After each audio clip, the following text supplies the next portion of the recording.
Hey everybody, welcome to Comics Class. I'm Brandon Pallas, here to teach you what I know about drawing comics. Last week, or the last couple of weeks, we went over some composition stuff, some picture design stuff, and we're going to get back to that. But we're going to take a break from that right now and do a video on how I draw kind of cartoony buildings and use a loose perspective. YouTube user Bad Ice Cream, who has been following me and commenting for a while, which I really appreciate, asked me about my buildings. He said, many of your buildings don't even seem to be in any kind of strict perspective, but still look so right, like they belong there, or grew out of the street like crazy concrete mushrooms, which I love. And I know what he's talking about. When I do my kind of most personal style, and it's not appropriate for every project, but like when I do the Dagger comics and stuff, like I leave a very kind of cartoony, kind of intuitive sort of look to that stuff, like an intuitive perspective.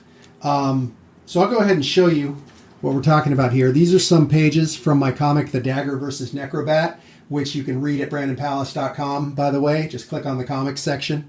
And I'll show some of these buildings, some of what I believe he's talking about. So here's a cool street scene. We got these characters walking around. And these buildings, you know, if you look up here, you can see these buildings are almost kind of like twisting. Let me get a better icon than this. No. They seem to be almost kind of twisting in the air, you know, like they're not following strict 1 point or 2 point or 3 point perspective. You know, it's all drawn freehand. There's no rulers. And honestly, I probably didn't even really lay down a perspective grid or anything like this. I may have roughed in where my vanishing point was or where my horizon line is. And if you've watched my videos about perspective, you know that I emphasize how crucially important it is that you understand where your horizon line is. But that doesn't necessarily mean that you have to draw it in. And it doesn't necessarily mean that you have to draw in your vanishing points and be strict with making everything converge to them.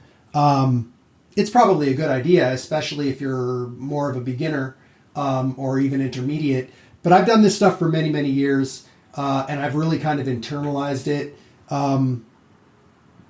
So I don't need to use all of the tools all the time. Like I can kind of let it be intuitive. And I'll show you guys how to do that in a minute. I'll show you some more examples. Let's see, some other buildings. You know, all of this is just freehand. Again, no rulers. I don't know if this stuff would line up if you were to map it out onto like an official perspective grid or, you know, with vanishing points or whatever, but it's all kind of close enough. And I call it slop. I build some slop into it. I like to do that kind of with everything, with my inking. This is actually fairly tight, the inking in this comic. I really labored over this. But a lot of times I like to leave my inking a little bit loose. I like to leave my perspective a little bit loose, because then you can be loose and it looks right. If you make everything really strict, then anything that isn't super strict is going to look out of place. So I like to build a little bit of slop into it, just so it kind of like it all looks of a piece. Let's see, here's some other buildings. And here, you know, you can see some of these, like here, I'll go ahead and like mark it up a little, I guess. Here, it's kind of, this building is kind of flaring out a little bit. You know, there's some wobbly lines. This one here is not in the same perspective. You know, these are kind of converging to a vanishing point somewhere over here. And then this one goes like way over there. That's another advantage of doing this kind of loose freehand perspective, is that you don't have to create a whole new vanishing point when you want to make something turned. You just kind of eyeball it. And again, that takes experience, but there are ways you can practice it specifically. More of these kind of twisty-turny buildings. I liked what Bad Ice Cream said about the like concrete mushrooms that grew out of the ground. I love that, and I do think that it kind of does look like that. So that's really cool. Here's a high perspective looking down, and you can tell, you know, this is a traditional 3-point perspective, but again, it's just loose. I don't know if I probably made some kind of a grid for this one. But you know, you don't have to follow it 100%. Let's see. Here's another one. This one's got really kind of a whimsical perspective because obviously we're above the ground level here, but it's still like 3-point, like as if we're looking upward. And that's just some artistic license to kind of warp that perspective to look cool, you know, to make it whatever we want it to be. So I'll just go through real quick. Here's another one, another high, you know, up high in the sky. And you can see, you know, these buildings kind of twisting at different angles, but all the fundamentals of perspective are there. The core, what I consider kind of the fundamental, most important thing is just like the horizon line. We know where it is. It's right around here. Everything above the horizon line, we don't see the top of. Everything below the horizon line, we see the top of. You know, if it's above the horizon line, maybe we see the bottom of it. And that's like the most basic, simple thing that I can say about that. Let's see. Just more of this stuff. Some of these buildings are a little more out of whack, but not in a bad way. They just they look a little twisty-turny. They look like they're, you know, maybe like made out of clay or something, which I like. And again, it's not suitable for every project. Sometimes you want that accurate, tight perspective because it's not like a cartoony, goofy kind of style. But for something like this, I think it works perfectly. So let me go ahead and get this out of here, and I'll start showing you how I do this. So as usual, I'll start with a picture plane, and I'm just going to rough out some buildings, okay? And I'll just show you, like, I would usually start by just implying the perspective. So like, boom, there's a building, okay? And what this has implied is like, okay, this is going to converge down here somewhere. This is going to converge down here somewhere. Obviously, the horizon line is somewhere down here because we're looking up. These lines are converging. We can, you know, make these lines converge over here somewhere. And now, okay, roughly right there are our horizon lines. So now we can just kind of throw everything in. And I don't need to like trace these out to the horizon lines or to the vanishing points. I guess I've been saying horizon line when I mean vanishing point. I can kind of trace these. I don't need to trace these out. I can just kind of generally aim for it. If I want to make something that's like a building that's tilted a different direction, I can do that. But, you know, that's basically it. I'll do another one. Obviously, you can put in your horizon line and your vanishing points up front if you want to. I guess I'm just drawing the same kind of building here. Let's do another one. Try to do something different. Okay, this one's going to be a downward perspective. Like, boom. Okay, so that's kind of all you need is one little shape, one little block to kind of get you started. That could be like a building on the front of a street. Maybe it's got like some planters and stuff. These are all going to kind of converge the same way. Different arrangements of, sometimes you got these discrete windows. Sometimes you got these like skyscraper, like glass, just like giant sheets of glass, whatever. So that's basically it. There's not really actually that much to talk about here. For this basic just kind of perspective block in. The thing is, you have to get really good at your perspective, really good at doing it kind of intuitively, and that just takes practice. And not just practice doing it the old-fashioned way where you lay down your vanishing points and you use your rulers and everything. You have to practice this kind of freehand perspective. So I'll show you some stuff, some exercises that I like to do. I very often will do an exercise where I have a point and I shoot a bunch of lines at that point and just try to make them, see, these aren't all perfect, but most of them are pretty close. And you can do that in different directions. Sometimes I don't even make a point. I just kind of imagine a point. So like I'm imagining one right here and I'm just going to shoot lines. So they're all kind of converging to about the same place. And that's most of the skill that you need, is just to hold a point in mind, kind of like in your mind's eye, and to just be able to like aim lines toward it. And you might notice that a lot of these have like kind of a swing to them. That's something that I usually kind of try to put in because I think it has some like visual interest. And also, to me, it's easier to draw a line with a little bit of swing to it than it is to draw like a really straight line. And if you try to draw really straight lines, they either get crooked anyway, or they look kind of like wobbly as you go like slow, which maybe is what you like. But me, I like to have like kind of a quick line. Get rid of that stuff. Whoops. Yeah, okay. We'll just make more layers. So let me actually go ahead and just kind of like, it might be beneficial to just make freehand perspective grids just for the exercise of doing it. So let's put a horizon line, put a vanishing point right there, and just draw out all of these lines. Boom, boom, boom, boom, boom, boom. This is a simple 1-point perspective, so we can put our horizontal and vertical lines there too if we want. Let's do another one. This one, I'll put the horizon line up high, and I'll make it a 2-point, and then we'll just go like this.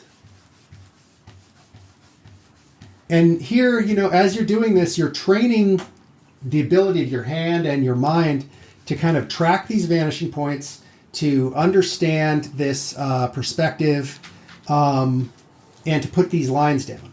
Now I'll do one. I'm not going to use a perspective. Not going to use a perspective grid. I'm not going to put down our horizon line. I'm just going to like estimate where it is. And I'll just do. Okay, these are all converging this way. And then this one, we'll keep it tighter. And you can see like it would probably have helped me to have a vanishing point, horizon line there. I keep mixing those two up. Probably would have helped me to have a horizon line there somewhere. But this is just practice. And what I always tell people is, you know, if you're learning to box, you don't just jump in the ring and have a boxing match. You would get your ass kicked. You know, you hit the bag. You work on your shadow boxing. You work on your punching form. You jump rope. You run. You do your footwork drills. You do some sparring rounds in the gym with trusted training partners who aren't trying to knock your head off. And then when you're ready, you go and you have a fight in the ring.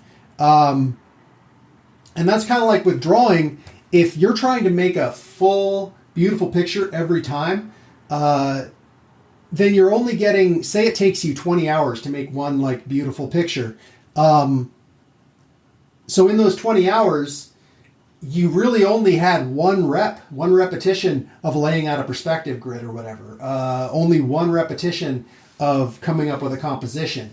You know, maybe you drew a few characters or a few buildings or trees. But if one of those things is something you really want to work on, you really want to develop your perspective, well, you can draw, you know, how long does it take to do one of these? Okay, we got a tall building here. Okay, so that's up there. So we can put these other buildings, you know, like this.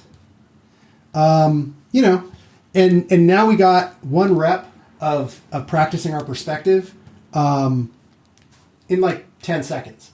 So you can do so many of these. And this is how you get good. you practice these skills, like kind of broken down and separated out, and you just do a whole bunch of them, and you just be consistent. You don't have to sit and do them for hours and hours. You can just do a handful of these one day and then do a handful the next day. And over time it adds up. So I'm going to just, let's see, I'll do some, maybe a little bit more interesting. Start roughing out some buildings. This one has an interesting shape on top. Sometimes they got these like antennas and stuff, or like water towers. And then so far I've only talked about the perspective, which is, I guess, like kind of the relevant part here. You have to develop your ability to draw freehand. I'm a big believer in practicing your lines, and I talk about that in a lot of my older videos. My first 20 or so, when I was running this more as a class, I would do warm-ups at the beginning. And you can go and look at any of those to see like exercises for developing your line, because I think that's really important. I think it's really important to develop control of your hand to be able to execute lines the way you need to. So you add in that. Study your architecture. I went on a real deep dive on architecture for a while, and I didn't learn everything there is to know. I'm sure no architect, but I learned enough to be able to fake it for comic books or whatever. You learn your architectural details. Like you learn, okay, some buildings have like a little overhang here, and it's got these little like I forget what they call these, but these little like support braces that have like kind of cool details on them, So you learn all these little architectural things, like ornamentation and stuff you can put in, different kinds of windows, different kinds of window frames, different kinds of ledges, all that stuff. Look at reference. I don't tend to use reference in a strict way where I like copy directly what I'm seeing, but I use it as inspiration. If I'm drawing buildings, I'll just pull up a bunch of buildings on Google Images, and then you can just look and kind of pull from them as you need them. It's always easier to come up with visual details when you're looking at something rather than trying to come up with it just blank slate, like out of your mind. Even if you don't use what you're looking at, it kind of like seeds your idea generator in your mind. So here, like maybe build, windows, and you can be stricter than this. I'm being very loose here, but maybe you don't need to, depending on the style you're going for. Let's do another building. Let's see, a broader, flatter one. This one can have kind of a ledge overhanging it. These windows have some little ornamentation at the top. Maybe it would look something like this if we were to draw it more strictly, more in more detail. But that's basically it.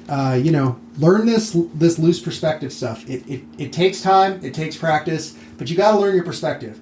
And I personally, I guess I started doing this because I like to carry around a sketchbook and I wanted to practice my perspective and I didn't want to carry around rulers.